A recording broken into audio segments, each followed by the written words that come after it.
Hello Mark, my name is May from Sophomore, and my student number is 45.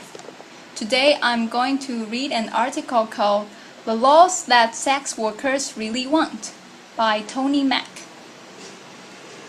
I want to talk about sex for money. I'm not like most of the people you'll have heard speaking about prostitution before. I'm not a police officer or a social worker. I'm not an academic or journalist or a politician. And as you'll probably have picked up from Mariam's blurb, I'm not a nun either. Laughter. Most of those people would tell you that selling sex is degrading, that no one would ever choose to do it. It's dangerous. Women get abused and killed. In fact, most of those people would say there should be a law against it. Maybe that sounds reasonable to you. It sounded reasonable to me until the closing months of 2009, when I was working two dead-end minimum wage jobs. Every month, my wages would just replenish my overdraft. I was exhausted, and my life was going nowhere. Like many others before me, I decided sex for money was a better option. Now, don't get me wrong, I would have loved to have won the lottery instead. But it wasn't going to happen anytime soon, and my rent needed paying, so I signed up for my first shift in a brothel. In the years that have passed, I've had a lot of time to think. I've reconsidered the ideas I once had about prostitution. I've given a lot of thought to consent and the nature of work under capitalism. I've thought about gender inequality and the sexual and reproductive labor of women. I've experienced exploitation and violence at work. I've thought about what needed to protect other sex workers from these things. Maybe you have thought about them too. In this talk, I'll take you through the four main legal approaches applied to sex work throughout the world and explain why they don't work, why prohibiting the sex industry actually exacerbates every harm that sex workers are vulnerable to. And I'm going to tell you about what we as sex workers actually want. The first approach is full criminalization. Half in the world, including Russia, South Africa, and most of the US, regulate sex work by criminalizing everyone involved. So let's seller, buyer, and third parties. Lawmakers in these countries apparently hope that the fear of getting arrested will deter people from selling sex. But if you are forced to choose between obeying the law and feeding yourself or your family, you are going to do the work anyway and take the risk. Criminalization is a trap. It's hard to get a conventional job when you have a criminal record. Potential employers won't hire you, assuming you still need money. You'll stay in the more flexible and formal economy. The law forces you to keep selling sex, which is the exact opposite of its intended effect. Being criminalized leaves you exposed to mistreatment by the state itself. In many places, you may be coerced into paying a bribe or even into having sex with a police officer to avoid arrest. Police and prison guards in Cambodia, for example, have been documented subjecting sex workers to what can only be described as torture, threats at gunpoints, beatings, electric shocks, rape, and denial of food. Another worrying thing, if you are selling sex in places like Kenya, South Africa, or New York, a police officer can arrest you if you are caught carrying condoms, because condoms can legally be used as evidence that you are selling sex. Obviously, this increases HIV risk.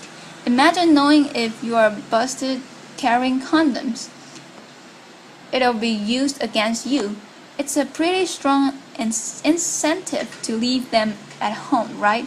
Sex workers working in these places are forced to make a tough choice between risking arrest or having risky sex. What would you choose? Would you pack condoms to go to work? How about if you're worried the police officer would rape you when he got you in the van? The second approach to regulating sex work sin in these countries is partial criminalization, where the buying and selling of sex are legal, but surrounding activities like brothel keeping or soliciting on the street are banned. Laws like these, we have them in the UK and in France, essentially say to us, sex workers, hey, we don't mind you selling sex, just make sure it's done behind closed doors and all alone. And brothel keeping, by the way, is defined as just two or more sex workers working together. Making that illegal means that many of us work alone, which obviously makes us vulnerable to violent offenders. But we are also vulnerable if we choose to break the law by working together. A couple of years ago, a friend of mine was nervous after she was attacked at work. So I said that she could see her client from my place for a while. During that time, we had another guy turn nasty. I told the guy to leave or I'll call the police. And he looked at the two of us and said, "You girls can't call the cops. You are working together. This place is illegal." He was right. He eventually left without getting physically violent, but the knowledge that we were breaking the law empowered that man to threaten us. He felt confident he would get away with it. The prohibition of street prostitution also causes more harm than it prevents. Firstly, to avoid getting arrested, street workers take risks to avoid detection, and that means working alone or in isolated locations like dark forests where they are vulnerable to attack. If you are caught selling sex outdoors, you pay a fine. How do you pay that fine without going back to the streets? It was the need for money that saw you in the streets in the first place, and so the fines stack up, and you are caught in a vicious cycle of selling sex to pay the fines you got for selling sex. Let me tell you about Marina Popa, who worked in Redbridge, East London. The street workers on her patch would normally wait for clients in groups for safety in numbers and to warn each other about how to avoid dangerous guys. But during a police crackdown on sex workers and their clients, she was forced to work alone to avoid being arrested. She was stabbed to death in the early hours of October 29, 2013. She had been working later than usual to try to pay off a fine she had received for soliciting. So if criminalizing sex workers hurts them, why not just criminalize the people who buy sex? This is the end of the third approach I want to talk about, the Swedish or Nordic model of sex work law. The idea behind this law is that selling sex is intrinsically harmful, and so you are in fact helping sex workers by removing the option. Despite growing support for what often described as the end-demand approach, there is no evidence that it works.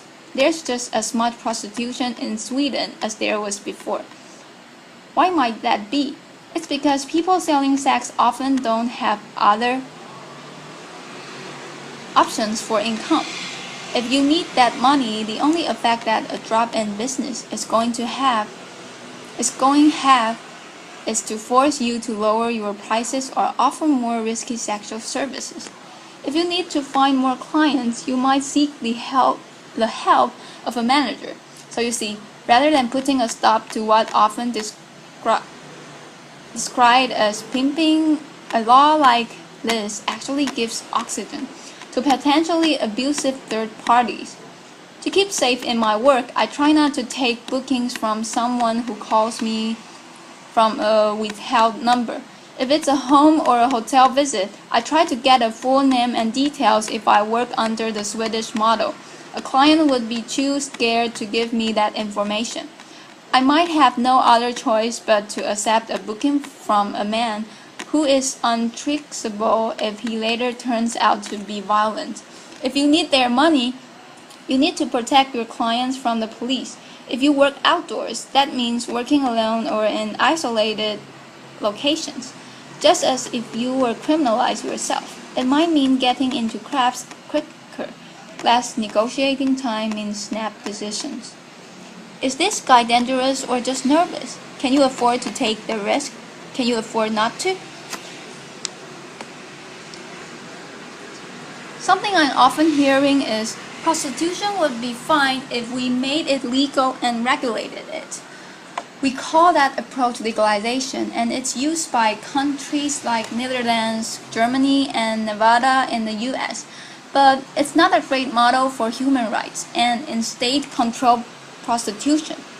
Commercial sex can only happen in certain legally designated areas or venues, and sex workers are made to comply with special restrictions like registration and forced health checks.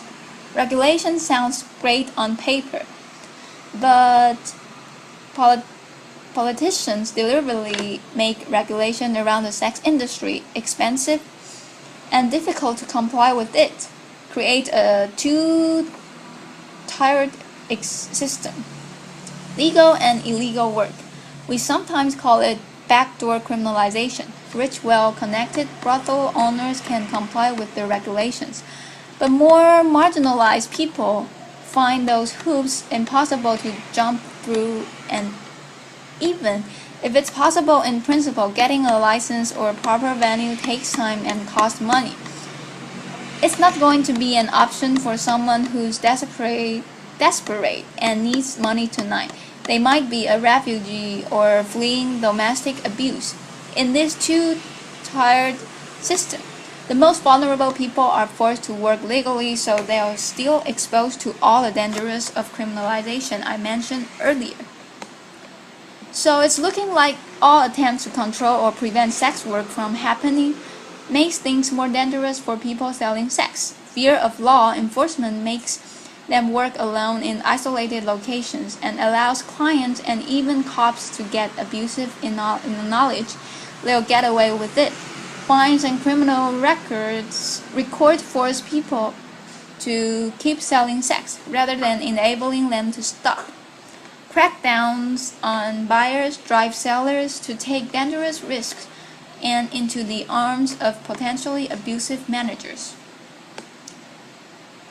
These laws also reinforce stigma and hatred against sex workers. When France temporarily brought in the Swedish model 2 years ago, ordinary citizens took it as a cue to start carrying out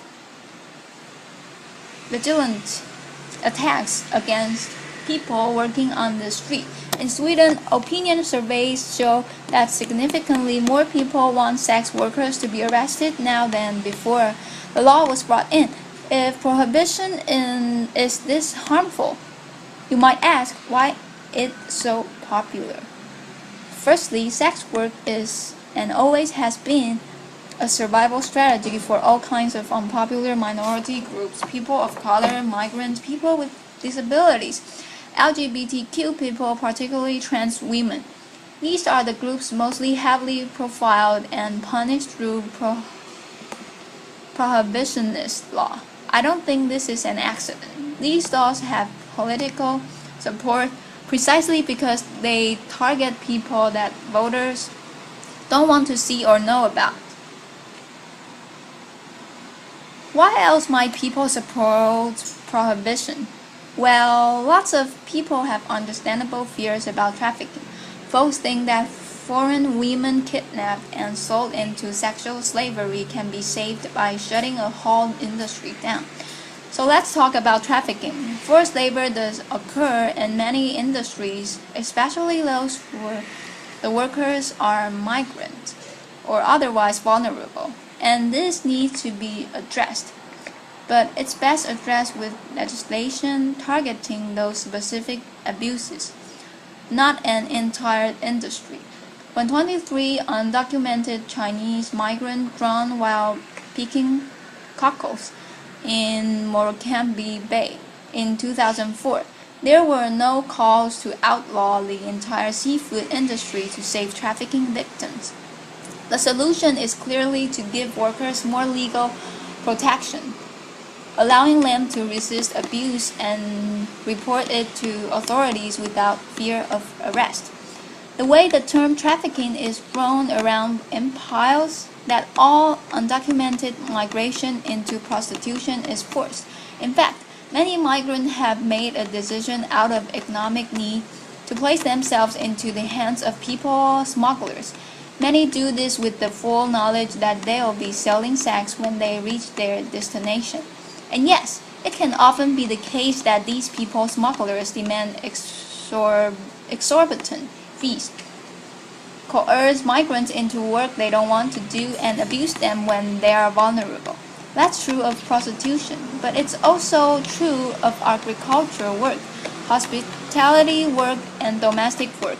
Ultimately, nobody wants to be forced to do any kind of work, but that's a risk many migrants are willing to take because of what they are leaving behind. If people were allowed to migrate legally, they wouldn't have to place their lives into the hands of people smugglers.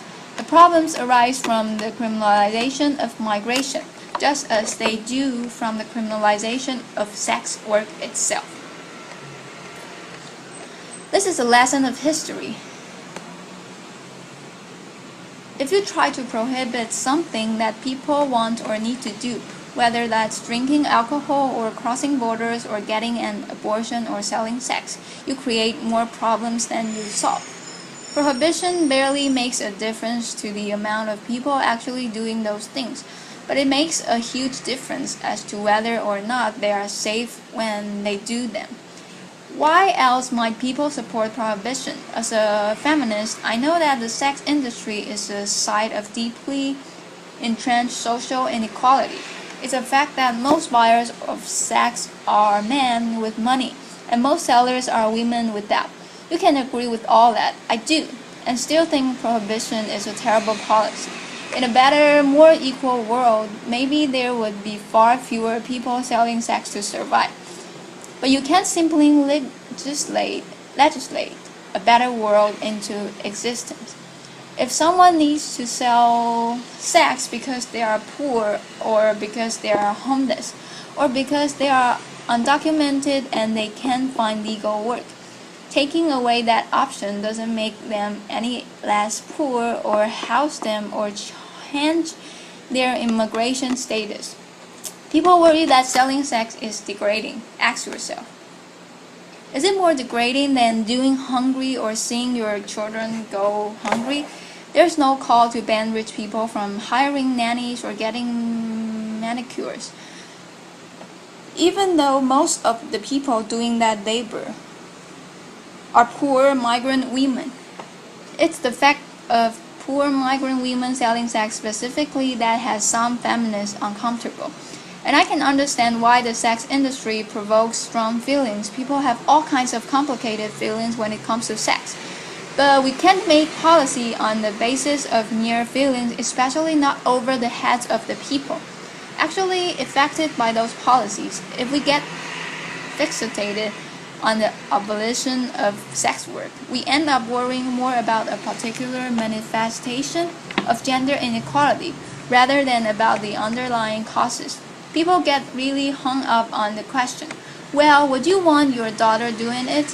That's the wrong question. Instead, imagine she is doing it. How safe is it? How safe is she at work tonight? Why isn't she safer? So we have looked at full criminalization, partial criminalization, the Swedish or Nordic model, and legalization, and how they all cause harm. Something I never hear asked is, what do sex workers want? After all, we are the ones most affected by these laws. New Zealand discriminalized sex workers in 2003. It's crucial to remember that discrimination and legalization are not the same thing. Discriminalization means the removal of laws that punitively target the sex industry, instead treating sex work much like any other kind of work. In New Zealand, people can work together for safety, and employers of sex workers are accountable to the state. A sex worker can refuse to see a client at any time for any reason, and 96% of street workers report that they feel the law protects their rights. New Zealand hasn't actually seen an increase in the amount of people doing sex work, but discriminalizing it has made it a lot safer. But the lesson from the New Zealand isn't just that its particular legislation is good, but that crucially it was written in collaboration with sex workers, namely the New Zealand Prostitute Collective, when it came to making sex work safer. They were ready to hear it straight from sex workers themselves. Here in the UK, I'm part of sex worker-led groups like the Sex Worker Open University and the English Collective of Prostitutes. And we form part of global movement demanding decriminalization and self-determination. The universal symbol of our movement is the red umbrella. We are supported in our demands by the global bodies like UNAIDS, the World Health Organization, and Amnesty International. But we need more allies. If you care about gender equality or poverty or migration or public health, then sex worker rights matter to you. Make space for us in your movement. That means not only listening to sex workers when we speak, but amplifying our voices. Resist those who silence us, those who say that a prostitute is either too victimized, too damaged to know what's best for herself, or else too privileged and too removed from real hardship, not representative of all of the millions of voiceless victims. This distinction between victim and empowered is imaginary. It exists purely to discredit sex workers and make it easy to ignore us. No doubt many of you work for a living. Well, sex work is work too. Just like you, some of us like our jobs, some of us hate them. Ultimately, most of us have mixed feelings. But how we feel about our work isn't the point, and how others feel about our work certainly isn't. What's important is that we have the right to work safely and on our own terms. Sex workers are real people who have had complicated experiences and complicated responses to those experiences. But our demands are not complicated. You can ask expensive escorts in New York City, brothel workers in Cambodia, street workers in South Africa, and every girl on the roster at my old job in Soho, and they will all tell you the same thing. You can speak to millions of sex workers and countless sex work-led organizations. We want full decriminalization and labor rights as workers. I'm just one sex worker on the stage today, but I'm bringing a message from all over the world. Thank you. Applause. This is the end of my recording. Thank you.